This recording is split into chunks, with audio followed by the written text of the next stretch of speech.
Olá, meu nome é Andrei Gonçalves e juntamente com Miguel Castro nós vamos apresentar um mapa mental sobre o tema células-tronco de pluripotência reprogramadas, certo?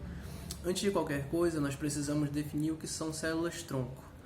O nome célula-tronco faz referência a um tronco de árvore, em que as suas ramificações seriam a especialização celular. E a célula-tronco, por ter uma capacidade de pluripotência, ela teria a capacidade de se tornar qualquer uma dessas células, certo? Por ela estar antes das ramificações. As células-tronco embrionárias elas são obtidas do embrião na fase de blastocisto, entre o quinto e o sexto dia, mais ou menos. Elas podem ser coletadas da porção do embrioblasto. Nessa fase, o embrião está dividido com porções celulares entre embrioblasto e trofoblasto.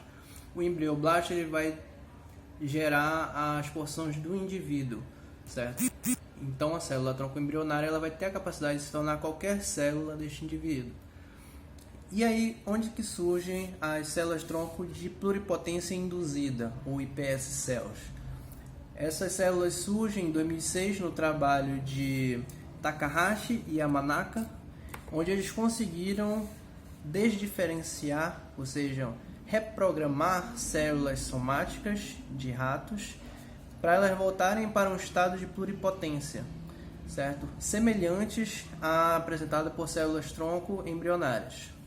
Como eles fizeram isso? Eles fizeram isso adicionando genes de fatores de transcrição, que são os genes OCT34, SOX2, KLF4 e CMYC. Eles fizeram isso por introdução retroviral, certo?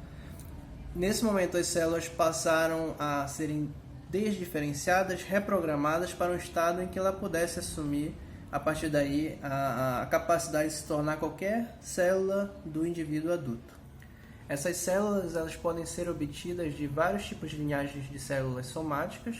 No início houve um problema em poder se obter células germinativas, mas já foi contornado pelos autores. Hoje em dia já existem linhagens comerciais de iPS-cells, inclusive isso abriu portas para a pesquisa com células-tronco, pois não esbarra naquelas questões éticas de uso de células-tronco embrionárias. Meu nome é Miguel Castro e eu irei dar prosseguimento com a apresentação do mapa mental. Falando um pouco agora sobre as aplicações para essas células, sabe-se que são inúmeras aplicações e dentre elas está no uso delas na reprodução assistida e melhoria genética, que consiste em utilizar essas células-tronco pluripotentes reprogramadas para gerar células germinativas, que são as precursoras dos espermatozoides e óvulos. Essas células podem ser manipuladas geneticamente para introduzir ou corrigir alguma característica específica nos animais. Outra aplicação seria na medicina regenerativa. Como já foi dito, essas células tronco pluripotentes reprogramadas têm o potencial de se diferenciar em vários tipos de células. E isso é explorado em pesquisas na medicina regenerativa ao aplicar essas células em tecidos danificados com a intenção de recuperá-los, como, por exemplo, aplicar em um tumor. Falando um pouco agora sobre as vantagens e desvantagens das células pluripotentes reprogramadas em relação às células-tronco embrionárias, são duas abordagens distintas para obter essas células pluripotentes.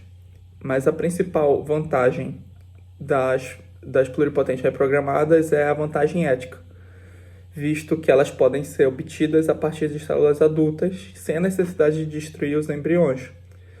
Uma outra vantagem é a compatibilidade imunológica que elas têm.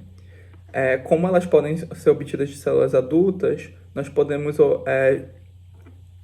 obter elas a partir das próprias células do paciente, o que reduz o risco de rejeição quando essas células são usadas para terapias regenerativas, visto que o sistema de reconhecimento imunológico, o MHC de classe 1.